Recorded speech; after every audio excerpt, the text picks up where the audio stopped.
Hmm. It's 5 o'clock somewhere. Cheers.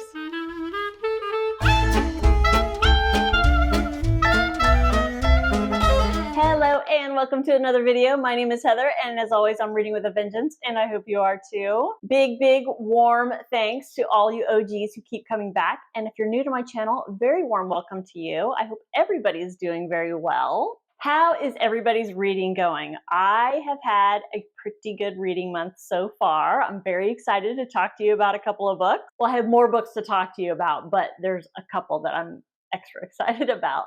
It's actually the 14th of the month, so I kind of finished my books for the first half of the month a day early, but I knew I wasn't going to go out and pick up a graphic novel or a picture book or anything like that. And I'm happy to record early because I have a busy weekend ahead. I have a girlfriend coming in from out of town that I'm super excited about. She's never been to Savannah. It's going to be a busy weekend. So it totally works out that I am able to record just one day early, but a little bit late in the day, so I could have a cocktail. So just like it says in the label, I'm here to talk to you about the books that I have read in the first half of November. I have attempted 7 books, and I had 1 DNF. So let's start with the DNF, shall we? So at work, we have a number of book clubs that we do. We do probably about, I want to say 7 or 8 themed book clubs that are open to the public. We hold once a month, but we also have a staff book club that's just for staff. We just started it last month, and it's just kind of a time where everybody that works at the bookstore comes together. We have kind of a potluck, and we all take turns picking a book. And it's just another way for us to kind of bond and get to know each other outside of work, and it's super fun. I've been really enjoying it. Unfortunately, the book that was picked this month was just not for me. Well, anyways, let's discuss. The book I'm talking about is Dead Astronauts by Jeff Vandermeer. I don't know if any of you have read anything by this author, but he's kind of got a weird vibe to his writing, and I have got to take this charm bracelet off because it's making me insane. Where was I? Oh yeah, really weird stuff going on in here. If you're unfamiliar, Jeff Vandermeer wrote, I think his more known book is Annihilation. Now, I didn't read that, but I did see the movie, and it was one of the weirdest movies I've ever seen. So I knew going into this that it was going to be bizarre. And even reading the synopsis, I had my doubts about it. I need my glasses. So let me just read to you what it says on the back. It says, a messianic blue fox who slips through warrens of time and space on a mysterious mission. A homeless woman haunted by a demon who finds the key to all things in a strange journal. 3 ragtag rebels waging an endless war against a ruthless corporation.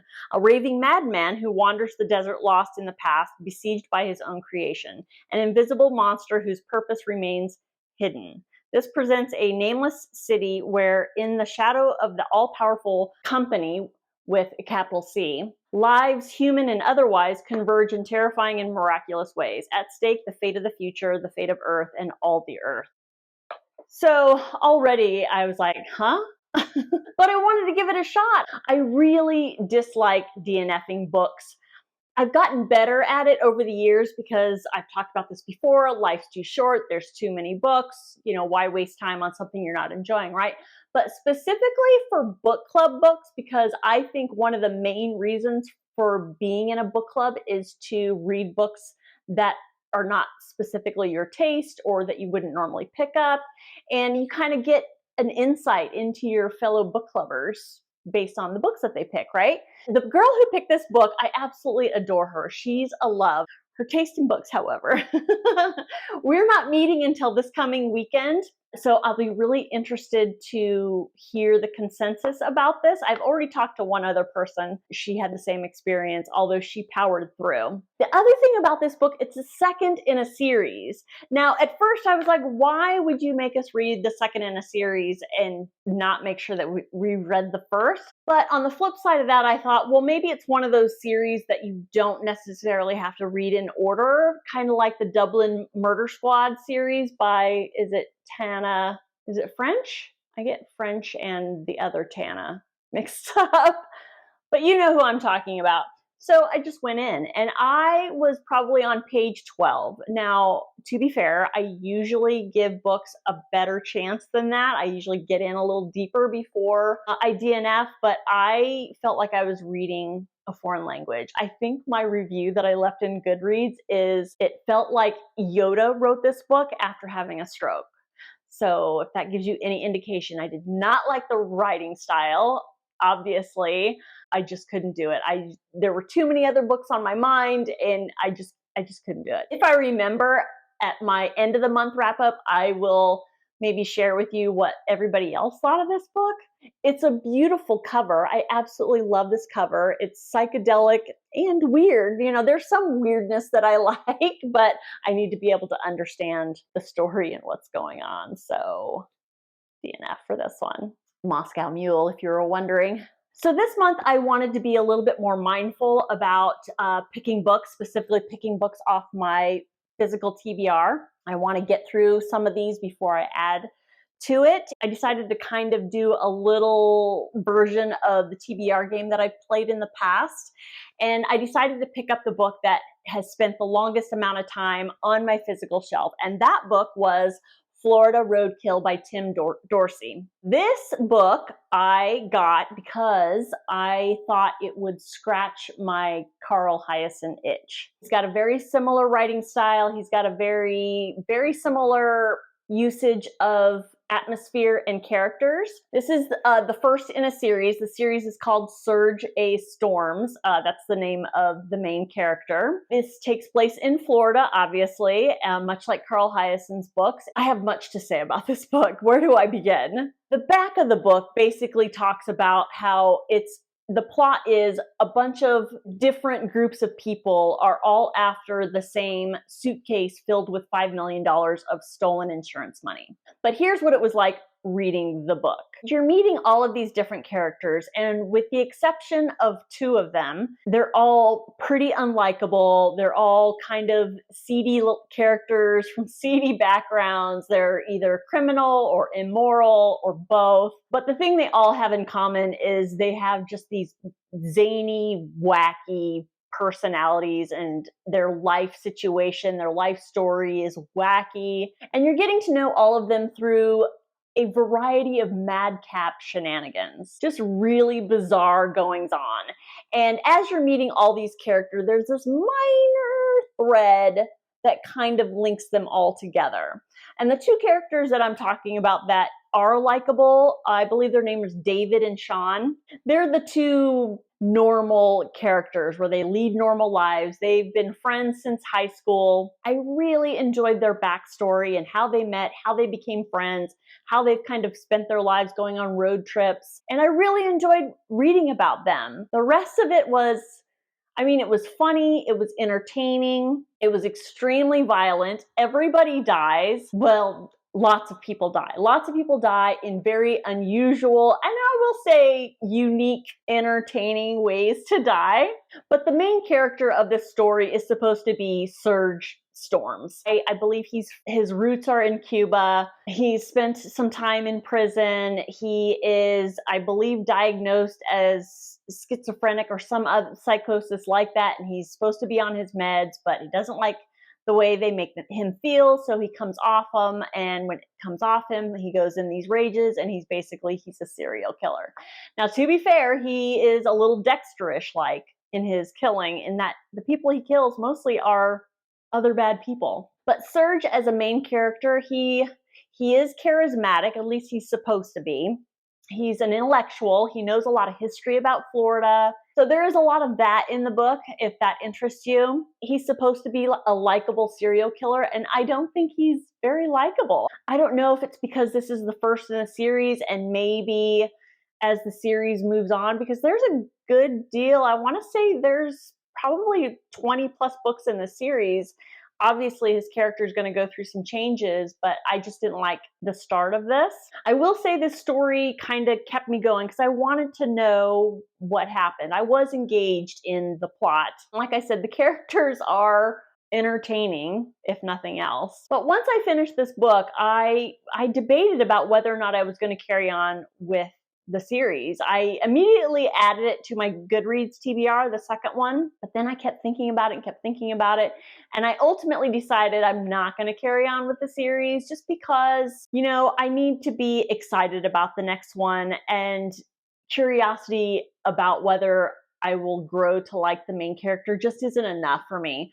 Plus, there was a lot of bad things that happened to animals in this book, and if that is a pattern, I'm not interested in reading more about that. So I'm not going to continue on with the series. But how I felt about this book, I mean, had I not read the back of the book, I wouldn't have known until probably 3/4 through the book what the plot was. The $5 million in the case, I think it was mentioned earlier than that, but the fact that all these people are all after it doesn't really become clear until really, really far into the book. You're wondering, is this just a book of vignettes about nasty people doing nasty things to other people? Would I recommend this? I mean, if you want a lot about Florida history and trivial stuff about Florida and, you know, entertaining but unlikable characters, maybe it's for you. Maybe it'll be a fluff read for you if you considered a lot of violence fluff reading. I was sad to know that this wasn't going to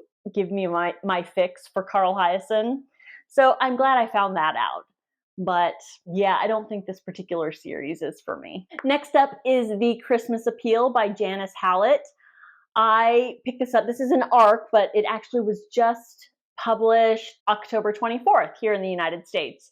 Anyways, this is the Appeal Series 1.5. I don't think there's going to be any more in the series. I just think Hallett just wanted to have a little addition to the Appeal since it is the holidays. So I think it's just a little fun addition to the original novel. I thought this was cute. It's a fast read. It's a little novella. It's less than 200 pages. It's in the same format of emails and the WhatsApp messages and text messages. There are some of the same characters. You're following them as they are putting on a Christmas production of Jack and the Beanstalk. The set decoration that's supposed to be the beanstalk, for reasons, pops open on stage during the performance and a body comes out. So that's the mystery of it. But really, I mean, this is about characters and how they relate to each other. There were some laugh out loud funny moments because there is a relationship between Sarah, who is now in charge of the theater company, and I believe Celia, who used to be the head of the theater company, and she can't stand it that now Sarah's in charge. And there's like some passive aggressive gaslighting type things that go on between those two that are pretty funny. And there's some other shenanigans that go on that are leading you to believe that, you know, oh, maybe they're the bad guy or maybe they're the bad guy. And so it did keep me guessing. It had me laughing and it had me guessing. So it was an entertaining read. Although I would say that it wasn't very Christmassy. I mean, I think it happened around Christmas time in the story. I think it was specifically a Christmas production.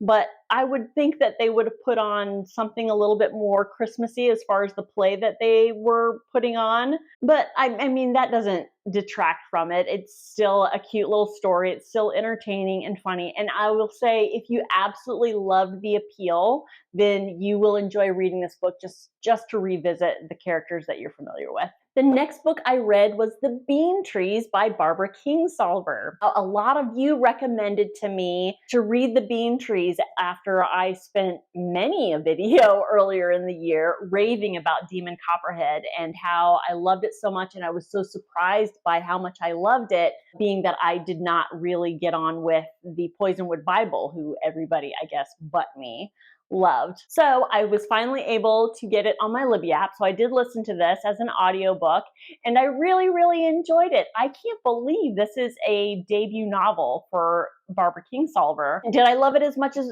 Demon Copperhead? No, but I really enjoyed it. And the way the story is told, and even the story itself, it almost feels to me like the idea of Demon Copperhead kind of sparked in her head as she's writing The Bean Trees. It's just a feeling I get. I just wonder if I ever got a chance, I'd want to ask her that. Because, okay, so if you haven't read this, what is this about? So this takes place in the 70s, and you're following Taylor, who is a young woman. I want to say she's right at 21 years old. She's from a small town in Kentucky, and she has two fears in life. She is afraid of tires, and I will not go into the reasons why she has a fear of tires, and I'm talking about tires like on your car. And her other fear is getting pregnant, because that happens to a lot of young girls in the town that she is from. So she has bigger ideas for her life. She decides one day to pick up and move with no real destination in mind. She gets in this old dilapidated Volkswagen Beetle and starts traveling west. You're following Taylor as she is traveling, and her car breaks down a few times. She meets some colorful characters. But two things happen by the time she settles down in Tucson, Arizona. She gets a job at a tire store, and she learns how to change tires.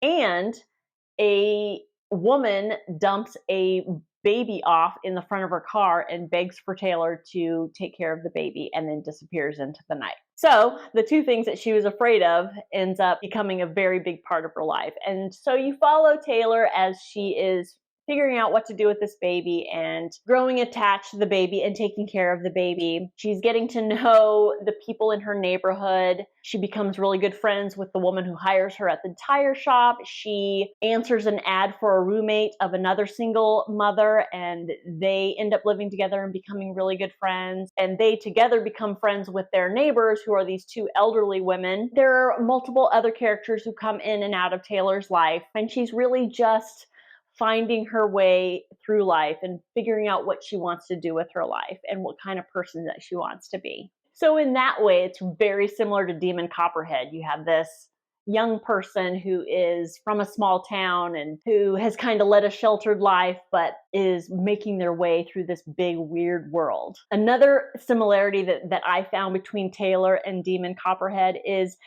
Taylor is young and she's naive, but she's incredibly insightful, and she's very observant about human behavior, just the human condition. And I found that very interesting to read about and very entertaining and thought-provoking. She's extremely witty, very funny. I laughed out loud a couple of times. Her relationship with Luann, who is her roommate, is just one of those relationships that just you always want to be a fly on the wall when they're together. They're very, very different women, but they really respect each other and love each other and take care of each other, and it was just very heartwarming. Did I absolutely love the book? No, I very much enjoyed it. I loved Taylor, and I loved some of the characters, and I'm really glad I read this book. Through reading a lot of the reviews, a lot of people said that they read this in high school, and I feel like, yep, if I had read this 20 years or more ago, I would maybe connect to it a little bit more and probably hold it closer to my heart like I do Demon Copperhead. But I did very much enjoy it. I would absolutely recommend it if you haven't read it yet. Themes of found family is also a similarity with this and Demon Copperhead. And there are more than one instance of found family in the Bean Trees. The narration on the audiobook, I think, was very well done. I really liked her voice, the inflection that she gave all the characters. The only thing I would say, if I were to split hairs in critiquing, is I could hear her like take a breath before every sentence, and I kind of had to shut that out or else it was really going to annoy me. But other than that, it was a very well done audiobook.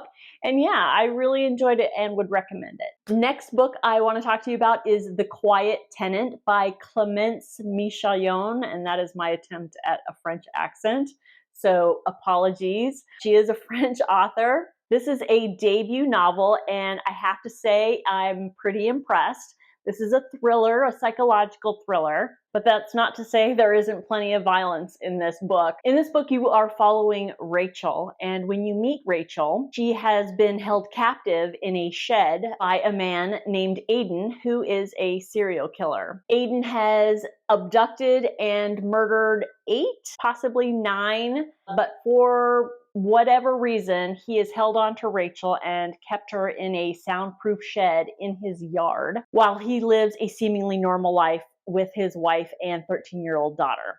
But then after 5 years of captivity, Aiden's wife dies and circumstances necessitate Aiden and his daughter to move. And Aiden decides to allow Rachel to come live in the new house and pose as a friend that needs a place to stay because she's had a hard time. And Aiden asks Rachel to look after his 13-year-old daughter while he goes to work. Now, this all sounds very kind of implausible. I totally get it. But there are ways that Aiden controls Rachel into doing what he needs her to do. This book is told in multiple perspectives. You are getting Rachel's perspective most of the time. You're also getting Aiden's daughter Cecilia's perspective. And you're also getting Emily's perspective. And Emily is a young woman who works as a bartender at a local restaurant. And Aiden, I guess, goes in on Tuesdays and Thursdays to have a drink. And she's got this fascination with them. And then they end up kind of hooking up. And so you're following the perspectives of the three women in Aiden's life, all very, very different in circumstances and how they are related to Aiden. So I'm trying very, very hard to review this book and share with you my experience with this book without giving spoilers, because bottom line is I absolutely recommend this book. I had a good time with it. It kept me riveted. It frustrated me. It angered me. It saddened me. I felt a lot of things with this book. I know there will be a lot of folks who would read this book and ask, why didn't she run at first opportunity? Because she did have opportunity. I know, just based on previous work history, previous education, that brainwashing is a real thing and it's super powerful. Aiden did things and told Rachel things that would lead her to believe that she was watched every minute of the day and that she wouldn't get very far if she tried to escape. But there were some other things that I had questions about. The main one that just kind of left me wondering was, why did he kill all the other ones fairly quickly? And why did he hold on to Rachel for 5 years? That question, unfortunately, was never answered. But ultimately, I was able to suspend my disbelief and really enjoy the story anyway. I would say that the pacing in this book is slower than your average thriller, but I wouldn't say it's a slow book. There were some incredibly intense moments, but it's that quiet intensity, like, what's going to happen next? What's going to happen next? And how is she going to get out of this? Is she going to get out of this? I thought this was very, very well done, especially for a debut book. I will absolutely read what this author comes out with next. Oh, and before I forget, there were also a couple of things that Emily does that I don't think the average woman would do. That was pushing it a little bit. But like I said, I was enjoying the story so much. I was so engaged in what was happening to Rachel and what was going to happen to Rachel and her outcome that it was not a problem for me to suspend my disbelief on a couple of things and enjoy the story anyway. So yeah, I would recommend this, and I will definitely be looking for the next one for this author. Okay, these last two books I want to talk to you about, I'm super excited about. So I didn't expect to read this next book I want to tell you about as soon as I did, but it became available on my Libby app, and I was super excited to get to it. And that is A Fatal Grace by Louise Penny, which is the second in the Inspector Armand Gamache series. If you can't already tell by my face, I loved it. I am loving this series so much. Thank you all for recommending it to me. And you guys have been commenting and saying how excited you are that I'm into this series. And yes, I am here for it. I can't wait. I've already got the third one on hold. I am just so thrilled to have found a series that I can get into, and there's like 18 more books to read, so super excited. So anyway, so this one, we're back in Three Pines. Inspector Gamache is called in to investigate the murder of a very unlikable character. Her name is Cece, and Cece is new to town. She and her husband and her teenage daughter, I think she's a teenager, if not maybe a preteen. The three of them are new to Three Pines. They have bought and moved into the old Hadley house, which was featured in the first book as well. And anyways, Cece is found dead under some very weird circumstances where several very strange and specific things needed to happen in a specific order for this murder to take place. And so, like in the first one, the murder initially was thought to be an accident, but of course it's turned out to be a murder, and Inspector Gamache is on the case. But within a couple of days, if not the same day, it's discovered that this vagrant in downtown Montreal is found, and she's been murdered also.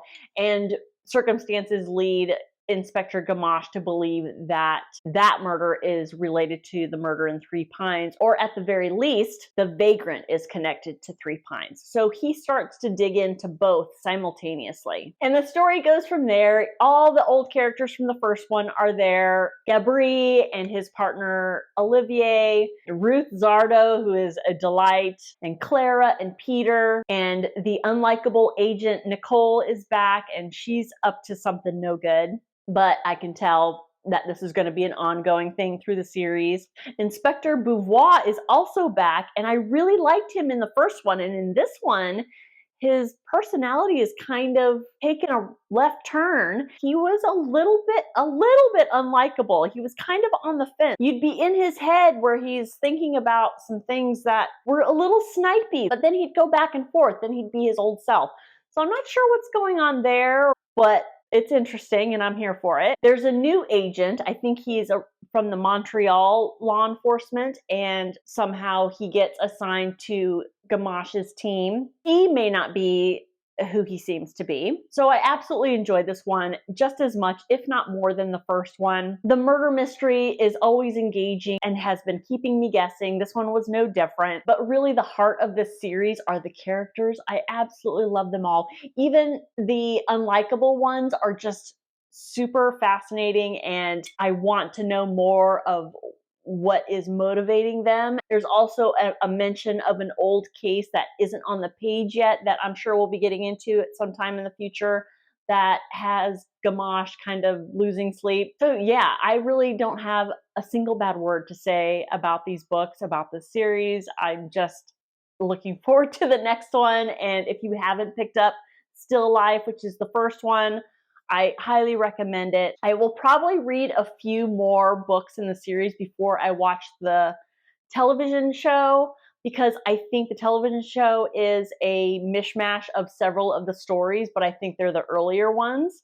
Oh, one other thing about this that I thought was interesting too. So in the first book, Still Life, art plays a big part in the story in the first one. And in this one, poetry and music are kind of in the background to this story. And I thought that was interesting. And I'm wondering if that's going to be kind of an ongoing pattern with her book. So I enjoyed that aspect as well. So much fun. And this last book, I am super excited to talk to you about, and you'll see why, but I just finished it today. And that is The Women by Kristen Hanna. This is an arc that I was able to get my hands on. This doesn't come out until February of next year. And I am super grateful to the bookstore that I work for, E. Shaver Booksellers in Savannah, for allowing me the opportunity to read books like this in advance. And I was extra excited about reading this book. One of my all-time favorite books is The Nightingale. And I think the only other book I've read by Kristen Hanna until I read this one was Firefly Lane. So I haven't read all of Kristen Hanna. I want to read The Four Winds. I want to read The Great Alone, but I just haven't gotten to them yet. But I know based on The Nightingale that Kristen Hanna writes women and the relationship between women beautifully, perfectly, just wonderfully, and I absolutely will get to her other books. So this book takes place in the mid-60s, right at the beginning of the Vietnam War, and you are following Frances McGrath, but she goes by Frankie. She is from an affluent family, the town of Coronado Island, which is an offshoot of San Diego. She's very, very close with her brother Finley, and Finley goes off to Vietnam with all of these ideals and wanting to be a patriot and wanting to make a difference. Of course, this was at the very beginning of the conflict where everybody was idealistic about it. And Frankie is inspired by her brother. She decides to get her nurse's degree and follow him out there and work as an army nurse. I, of course, don't want to give too much away, but this follows Frankie and the 2 years that she spends over in Vietnam as a combat nurse and all the horrific things that she sees and experiences, but also the friendships that she makes, the people that she meets, the woman she becomes, because when she goes out there, she is a wide-eyed young girl who has been sheltered on the island of Coronado,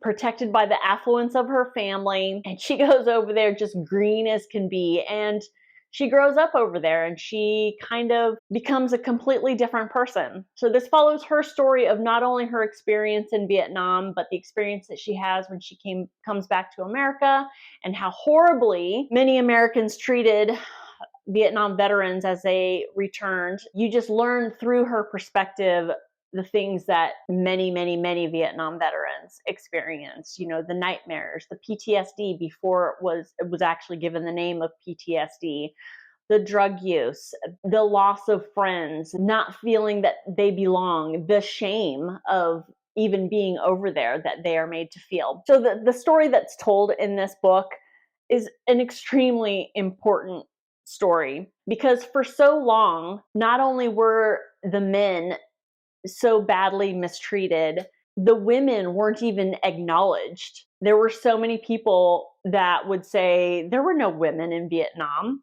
And that's what this story argues, is that not only were women in Vietnam, I mean, there were thousands of women serving their country in Vietnam, and many men made it back home because of many of these women. So super important story. Now, did I love this much as I loved The Nightingale? Sadly, no, but I really, really, I did love it. I did love the story, just not as much as I loved The Nightingale. And I think I know why. To me, the heart of the story in The Nightingale was the relationship between the two sisters. Whereas in this book, it's just Frankie, really. I mean, she has relationships. She's got two best friends that she makes almost immediately upon landing in Vietnam. She's got Barb and Edith? Ethel. Is it Ethel? I think it's Ethel. Yeah, it's Ethel.